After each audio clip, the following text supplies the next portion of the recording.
2004년이었습니다. 2004년 아주 큰 일이 있었습니다. 무슨 일이었을까요? 제가 신대원을 졸업하고 전임사역을 나갔습니다. 두 번째 장례 예식을 치르는데 서울대학병원에서 장례 예식을 집례하게 됐습니다.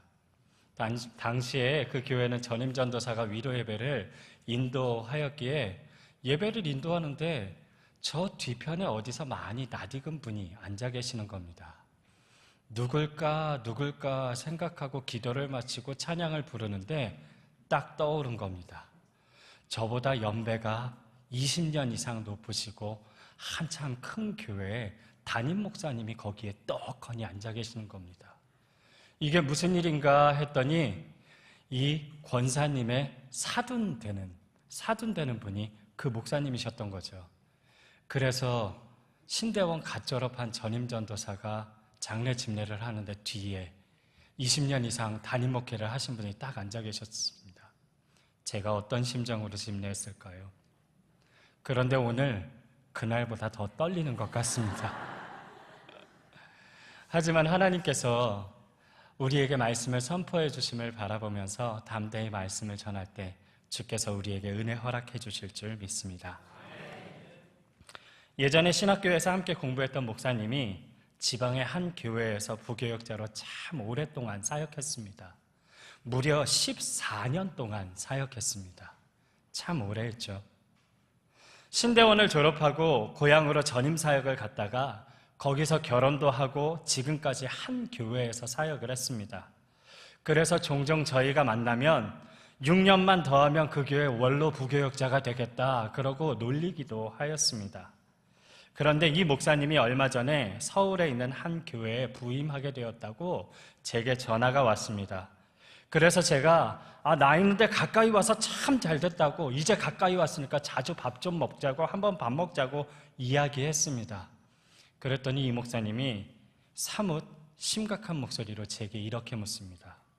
최 목사, 나 14년 만에 이사하려니까 뭘 가지고 뭘 버려야 할지 잘 모르겠어.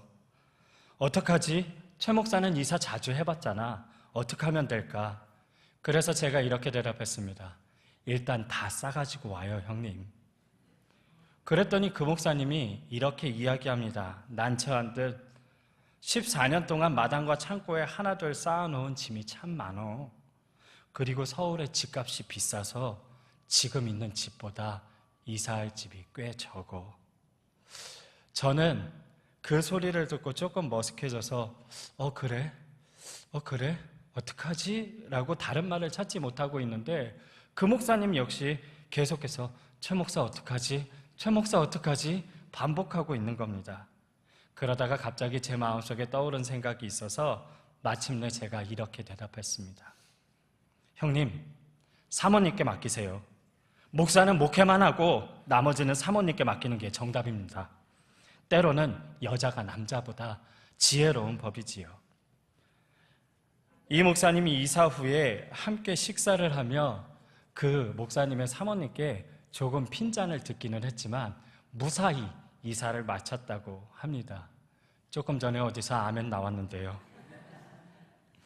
그런데 여러분, 우리의 인생에서 어느 순간이 오면 어떤 것을 지키고 어떤 것을 보존해야 할지, 어떤 것을 놓아야 할지 결정해야 하는 순간이 다가올 때가 있습니다. 지키고 보존하자고 다짐하고 결심하였다 할지라도 우리는 참으로 많은 것을 인생에서 잃어버리고 잊고 살아갑니다. 어린 시절 꿈이 그렇고 주변의 친구도 그렇고 소중한 기억들도 그렇고 나이가 들수록 건강이 더 그렇습니다. 또 인생의 마지막 때가 되면 그렇게 사랑하던 가족들도 이 세상에서는 더 이상 함께할 수 없는 가슴 아픈 일을 경험하게 되지요. 하지만 우리가 모든 것을 잃어버리고 잊고만 살아갈 수는 없지 않겠습니까? 대가를 치르고서라도 목숨을 걸고라도 지켜내야 할 것이 있는 줄 믿습니다. 오늘 본문 잠언 4장 23절 말씀에 모든 지킬 만한 것 중에 더욱 내 마음을 지키라. 생명의 근원이 이에서 남이니라 라고 말씀하고 있습니다. 이것은 인생에서 지킬 만한 것이 참으로 많지만 이것 한 가지는 꼭 지켜내라. 바로 마음을 지켜야 한다. 생명의 근원이 여기에 있기 때문이다 라고 해석할 수 있지요. 오늘 본문 잠언 말씀은 하나님께 받은 지혜로 말미암아 역사상 가장 지혜로웠다고 평가되는 솔로몬이 기록한 잠언입니다. 그 지혜로운 솔로몬이 오늘 말씀을 통하여 우리가 인생에서 꼭 지켜야 할 것이 있다고 말합니다. 인생을 살아가며 이것만큼은 잃어버리지 말고 꼭 지키라고 말합니다. 그래서 오늘은 쉼의 계절, 휴가의 계절을 맞은 우리 왕중 가족이 하나님 앞에서 꼭 지켜내야 할 것들에 대해서 함께 말씀을 나누고자 합니다. 첫 번째로 우리가 지켜내야 할 것이 있습니다. 20절 말씀에 내 아들아 내 말에 주의하며 내가 말하는 것에 내 귀를 기울이라. 21절에 그것을 내 눈에서 떠나게 하지 말며 내 마음속에 지키라 라고 말합니다. 말씀으로 우리의 마음을 지켜내야 할 줄 믿습니다. 하나님의 말씀에 귀를 기울이라고 말씀하십니다. 하나님의 말씀을 눈에서 떠나지 말게 하라고 말씀하십니다. 듣고 본 말씀을 마음속에 꼭 지켜내라고 말씀하십니다. 그런데 우리가 이 말씀 가운데 주목해야 할 말씀이 22절에 있습니다. 22절 상반절에 보면 그것을 얻는 자에게 생명이 되며 라고 말합니다. 말씀을 얻어야 되는 줄 믿습니다. 이것은 단순히 말씀을 많이 읽거나 지식적으로 그것을 암송하는 것을 의미하지 않습니다. 그 말씀이 내 마음에 있어 그것이 힘을 발휘하고 그 말씀이 나의 삶에 영향력을 미치고 내 마음에 평안을 줄 수 있어야 한다라는 말입니다. 하나님께서는 히브리서 4장 12절 말씀을 통해서 이렇게 말씀하십니다. 하나님의 말씀은 살아있고 활력이 있어 좌우의 날선 어떤 검보다도 예리하며 혼과 영과 및 관절과 골수를 찔러 쪼개기까지 하며 또 마음의 생각과 뜻을 판단하나니. 아멘. 하나님의 말씀을 얻고 말씀의 능력이 우리의 삶을 감쌈으로 말미암아 참 생명을 누리는 우리 왕중 가족이 되기를 소원합니다. 22절 하반절에 보면 이 말씀을 얻은 자에게는 온 육체에 건강이 있다라고 말씀하는 것을 볼 수 있습니다. 제가 한 번은 가정의학과를 전공하신 의사 선생님과 신방을 하고 서로 이야기가 나눌 기회가 있었습니다. 그런데 그 선생님이 이렇게 말씀하시는 겁니다. 현대의학에서 말하는 병의 원인이 대체적으로 3가지가 있어요, 목사님. 그러는 겁니다. 첫 번째는 먹고 마시는 것에서 병이 오기도 하고 건강해지기도 한답니다. 좋은 것을 먹기도 하여야 하고 나쁜 것을 삼가해야 한다는 거죠. 그것뿐만 아니라 취할 만큼만 먹어야 되는데 더 먹거나 덜 먹으면 몸에 병이 온다라고 합니다. 두 번째 병의 원인은 과로와 피곤이라는 거죠. 쉴 때 쉬어줘야 하고 더 무리하지 말아야 되는데 너무 바쁘다고 무리해서 일을 하거나 쉴 때 쉬거나 잠을 잘 때 자주지 않으면 몸에 무리가 온다라고 이야기합니다. 그리고 3번째 원인이 마음에서 온다고 합니다. 신경성이라는 단어가 붙은 병명이 있지요 라고 하시는데 그 신경성이 도대체 무슨 얘기입니까? 저는 병원에 가면 웬만하면 뭐뭐뭐뭐 어려운 말 앞에 신경성이 붙습니다. 그러니까 그 권사님이 저한테 의사 선생님이 이렇게 말씀하셨습니다. 목사님, 마음을 편하게 가지세요. 신경성이라는 게 붙는 건 원인을 모른다는 얘기입니다. 마음이 여유가 없어서 그렇다는 거지요. 스트레스와 우울증, 조울증, 공황장애 이런 것들이 다 마음에서 오는 그런 병들입니다 라고 이야기하더라고요. 앞서 말한 첫 번째, 두 번째 먹고 마시는 것, 과로와 피곤은 마음 쓸 여력이 없다는 것이고, 3번째 신경성이라든지 스트레스라든지 우울증이라든지 조울증이라든지 공황장애를 앓는다는 것은 마음이 연약하다라는 것을 의미한다고 합니다. 따져보면 결국 온 육체의 건강도 마음을 지키는데 달렸다고 할 수 있는 것이지요. 그래서 우리 모든 왕중 가족은 하나님의 말씀을 우리의 마음에 표대를 세움으로 말미암아 세상이 줄 수 없는 평안을 누리고 하나님 아버지 앞에서 건강한 삶을 누리는, 영적으로 육적으로 건강한 삶을 누리는 귀한 축복이 있기를 간절히 소원합니다. 두 번째로 우리가 지켜야 할 것은 입에서 나오는 말을 지켜야 합니다. 24절 말씀에 보니까 구부러진 말을 내 입에서 버리며 삐뚤어진 말을 내 입술에서 멀리하라 라고 말씀하십니다. 구부러진 말, 삐뚤어진 말을 멀리하라. 구부러지다, 삐뚤어지다 라는 말은 기준이 있다는 것을 전제로 하는 말입니다. 기준이 있어야 그거에서 구부러졌다 라는 말이 이해가 되는 거고, 기준이 있어야 그것에서 삐뚤어 나갔다 라는 말이 성립되는 것입니다. 그래서 우리 입술에 하나님의 기준에 옳지 않은, 하나님의 뜻에서 구부러지고 삐뚤어진 말을 삼가야 할 줄 믿습니다. 그러기에 다윗은 시편 141편 3절에서 여호와여 내 입 앞에 파수꾼을 세우시고 내 입의 문을 지키소서라고 기도하는 모습을 보였나 봅니다. 우리 입에서 나오는 모든 말이 하나님의 기준에 합당하며 하나님의 뜻을 세상에 전하는 온전한 도구로 사용되기를 간절히 소원합니다. 세 번째로 우리가 지켜야 할 것은 무엇일까요? 오늘 본문 25절 말씀에는 내 눈을 지키라 라고 말합니다. 25절 말씀을 보면 이렇게 기록합니다. 내 눈은 바로 보며 내 눈꺼풀은 내 앞을 곧게 살펴. 여기서 눈과 눈꺼풀은 방향성을 가진 우리의 시선을 의미한다라고 합니다. 우리의 시선, 우리의 눈은 앞을 곧게 살펴야 한다고 합니다. 무엇을 위해서요? 그 답이 26절과 27절에 나옵니다. 26절 내 발이 행할 길을 평탄하게 하며 내 모든 길을 든든하게 하라. 27절 좌로나 우로나 치우치지 말고 내 발을 악에서 떠나게 하라. 아멘.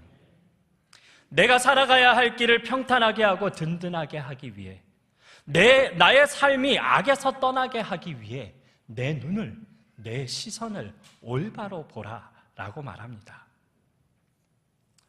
저는 개인적으로 산을 타는 걸 참 좋아합니다. 그래서 친구들이 가끔가다 산에 가고 싶다라고 하면 시간을 내서 그들과 함께 산행을 하지요. 내가 안내할 테니까 뒷산 같은 데 가지 말고 좀 큰 산, 지리산, 주황산, 설악산 같은 큰 산을 좀 가자라고 해서 큰 산을 많이 타는 편입니다. 그런데 그 큰 산을 타거나 긴 산을 하게 되면 처음에 똑같은 현상을 겪게 됩니다. 아무리 백두대간을 몇 번 하고 산행을 잘하는 사람도 처음에는 다리가 아프고 숨이 가쁩니다. 다리가 아프고 힘들다는 생각이 머릿속을 가득 채우게 됩니다. 그래서 꾀를 내서 물 좀 마시고 가자고, 쉬었다 가자고, 내가 초콜릿이 있다고, 내가 오이가 있다고 온갖 핑계를 대면서 중간중간 쉬어가려고 합니다. 그런데 그것도 몇 번이지요. 한 3시간 정도가 지나면 다리가 아프고 숨차다는 생각이 머릿속에서 사라집니다. 그럼 제 머릿속에 무슨 생각이 들까요? 그때는 아무 생각도 나지 않습니다. 그리고 그저 내 눈이 바라보는 곳에 내 발걸음이 향하고 있다는 것을 발견할 수 있습니다. 산에 오르기 전에 하던 모든 복잡한 생각이 다리가 아프고 숨이 가쁘다는 생각으로 바뀝니다. 그 생각이 괜히 왔다, 내 돈 들여가면서 힘들게 왜 이 산을 오르나, 왜 고생을 하나 후회로 밀려들다가 결국에는 아무 생각도 나지 않고 모든 생각이 정리되며 그저 산을 걸어가고 있는 자신에게 집중하게 되는 것이지요.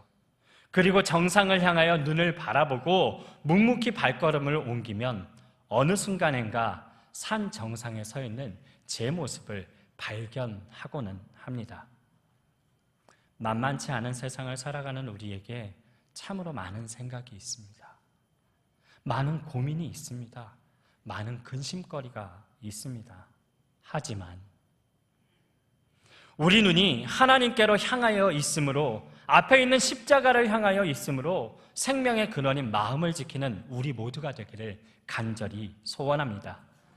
꿈을 바라보는 사람이 꿈을 이룹니다. 주님을 바라보는 사람이 주님의 길로 걸어갈 수 있고 믿음의 사람의 삶을 살 수 있을 줄 믿습니다. 바라건대 우리 모든 왕중가족이 하나님을 바라보며 주님의 십자가의 길을 걸어가는 귀한 축복이 있기를 소원합니다. 제가 제 개인적인 이야기를 하는 걸 조금 양해해 주시기를 바랍니다. 제가 교육전도사 시절에 사역의 길이 너무 힘들다고 불평을 한 적이 있습니다. 교육자들이 모여있는데 나는 교육전도사인데 월요일 날은 화요 집회 준비하느냐고 나오고, 화요일 날은 화요 집회 때문에 나오고, 수요일 날은 하루 쉬고, 목요일 날은 제자반 때문에 나오고, 금요일은 금요 찬양 예배, 금요 기도회 찬양 인도하러 가고, 토요일은 제자반이랑 주일 4부 예배 준비하러 가고, 주일은 주일이니까 예배 드리러 오고, 나는 교육전도사인데 너무 바쁘다, 너무 힘들다, 막 입에 투덜거리는 말이 가득 찼었습니다. 그런데 그 말을 묵묵히 듣던 함께 같은 교회에서 사역하시던 선임 목사님이 제게 장문의 이메일을 보내셨습니다. 그곳에 소개해 주신 글이 하나 있었는데 그 글이 제 마음을 깨달음의 길로 인도해서 요즘도 힘들면 그 글을 가끔 보고는 합니다. 그 글이 바로 이혜인 수녀의 건조주의보라는 글입니다. 이 글을 소개하며 오늘 말씀을 마무리해 보려고 합니다. 건조주의보 글 이혜인. 영남지방엔 건조주의보 산불이 나지 않을까 각별히 조심. 신문의 기사를 보는 순간 내가 나에게 주는 말, 내 마음도 건조주의보. 감동 없는 삶을 살지 않도록 유의. 그래서 늘 물이 그립다. 물이 있어야 마음이 맑아지고 마음이 맑아져야 눈물도 흐르지. 신대원 입시를 준비할 때도 이렇게는 힘들지 않았다고, 예배 드릴 때 찬양하며 흘리던 눈물이, 기도하며 흘리던 눈물이, 말씀을 들으며 흘리던 눈물이, 감동의 눈물이 사라졌다고, 전도사인지 회사 다니는 직원인지 모르겠다고 칭얼대는 저에게 하나님의 건조주의보가 들려왔습니다. 다시 말씀 위에 서라고, 마음을 지켜내라고, 성령의 담비로 촉촉해지라고 부드럽게 다독이시는 하나님의 건조주의보. 이 건조주의보가 다시금 저의 가슴에 은혜의 강물이 샘솟게 했습니다. 아무리 아름답고 큰 산이라 할지라도 한여름의 뜨거움 속에 돌보지 않으면 산불이 나기 마련입니다. 척박하고 분주한 세상에서 살아가고 있는 우리의 마음도 돌보지 않으면 인생의 큰 불이 날 수밖에 없습니다. 성령의 담비로 우리의 삶을 감사와 감동으로 날마다 채우기를 소망합니다. 성령의 도우심으로 우리의 가운데 예수 그리스도의 마음을 품기를 주 예수 그리스도의 이름으로 간절히 축원합니다. 함께 기도하겠습니다. 사랑과 은혜가 충만하신 하나님, 참으로 만만치 않은 세상이, 전쟁의 소식이 들려오는 세상이, 경제적으로 어렵다는 소식이 들려오는 세상이, 참으로 하루하루 살아가기가 힘들다는 소리가 들려오는 세상이 우리 앞에 있습니다. 어찌합니까, 주님? 그러나 하나님, 이대로 살아가기에는 우리의 인생의 삶에 큰 건조주의보가 있사오니 하나님, 우리로 하여금 말씀 위에 서게 하여 주시옵소서. 우리의 시선이 주님을 바라보게 하여 주시옵소서. 참으로 주님 앞에서 우리의 마음이 성령의 도우심으로 담비로 채워지는 귀한 은총이 있게 하여 주옵소서. 찬송함으로, 다시 기도함으로, 다시 말씀 위에 섬으로 우리가 예수 믿는 사람으로 세상을 변화시키고 세상에서 힘들어하는 사람들의 손을 붙잡아주는 믿음의 사람 되게 하여 주옵소서. 예수 그리스도의 이름으로 기도하옵나이다.